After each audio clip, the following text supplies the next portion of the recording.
This is ZNS Total Sports, brought to you by Fourth Terrace Diagnostic Center.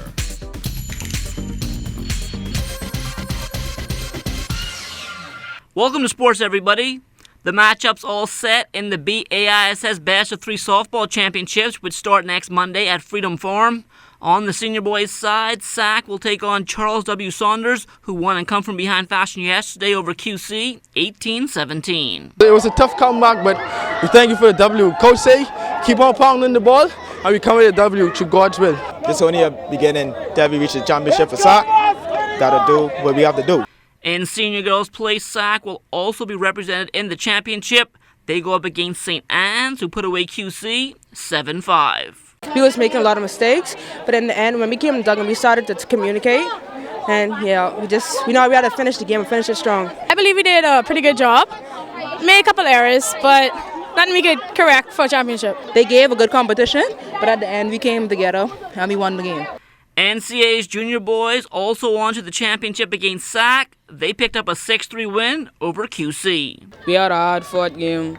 We all came out, played our best, and we just tried. Intelligence was the key in order to beating QC.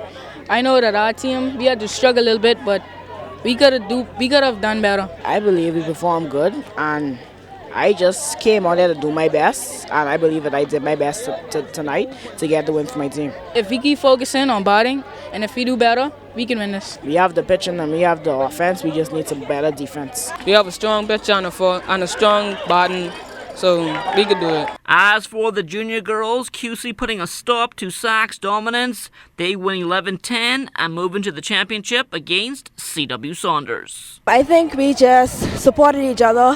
When we saw each other getting down, we, talked to each other, communicate. That's the key. Even though we had our ups and downs, we still band together as a team and played as one unit. The game was excellent. It was a pretty close game. Both defense and offense was great from both teams, and I think it really came down to who wanted it more, and we made that extra step. The government school's Best of 3 Volleyball Championships getting underway yesterday. In junior girls play, H.O. Nash taking a 1-0 series lead against S. McPherson, winning 25-18 and 25-13. The Lions junior boys also taking the opener over A.F. Adderley, 25-16 and 26-24. In senior girls play, C.I. Gibson topping C.V. Bethel, 25-19, 16-25 and 16-14. Those same two teams playing for the Senior Boys Championship as well. And again, C.I. Gibson taking the opener 25-19 and 25-16. Now with the government schools into their volleyball championships, we asked women's national team coach Jason Saunders if he liked what he's seen this season. I see a lot of enthusiasm. All that is required now is for those of us who would have benefited greatly from volleyball, particularly some of our senior players, we need to go back into the schools and give a whole lot more than we have been doing. Obviously, these young girls and boys love the sport. You can see the enthusiasm in their voices and in their demeanor. But for the most part, I think the fundamentals of how the game is to be played, I'm not talking about the tactical aspect. I'm talking about the tactical aspect of the game. I think they're missing a whole lot of that. A lot of work being done to the Malcolm Park Beach Soccer facility ahead of next year's World Cup, and this will be a top-notch venue. We are going to put a $2.5 million stadium. It's a capacity of 3,097 persons. It'll be one of the first beach soccer facilities in the Caribbean at this level. They've started to remove a lot of the slabs and stuff we had here prior, and those were, ending or rounding up demolition at this time. They're going to start with foundations. They have actually started to put down some of that stuff, pulling together the steel. The first start of the prefabricated structure should be here. November 17th is the date, and I think we're moving all the way through the Christmas holidays. And we're looking for our facility to be completed the end of January. So that's our date, because we have a test event in February, which is the CONCACAF qualifiers. The defending champion Mailboat Cybots got off to a winning start on Monday as the New Providence Basketball Association tipped off its 2016-2017 season. One face noticeably absent from the Cybots this year, though, is Eugene Bain. 2020. He's a walking double-double, plus he got the heart of a lion. But he is one of those who came to me and said, I'd like to play with my boys. We grew up together. I like to give them a year opportunity to play. So, you know, you gotta appreciate a gentleman for that. At the end of the day,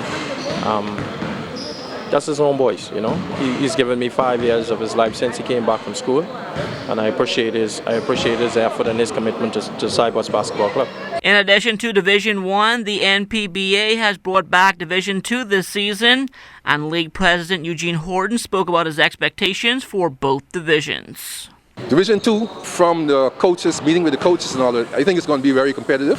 Actually, some of them are saying that they can come into Division 1 and win championship, so it means to be seen. And Division 1 is going to be competitive. What we did some slight changes. We moved some teams, swapped some teams to kind of level the playing field. Although some coaches may not agree with it, but like I say, it's an exact thing, and we voted on it, and we met and everything. So, like I tell the coaches, just come prepared to win. In just a few weeks, we will know which two teams will be playing in the Popeyes Bahamas Bowl on December 23rd at the Thomas A. Robinson National Stadium. And once again, it will be carried live on the worldwide leader in sports. The wide coverage of the games by ESPN and innovative advertising of the Popeyes franchise create invaluable exposure for our destination. As a tourist destination, the bowl is a winner for the islands of the Bahamas. And we are so pleased that this has been the first bowl outside the continental USA, and everybody want to come to the bowl. And that will do it for sports. Stay tuned to check on weather still to come.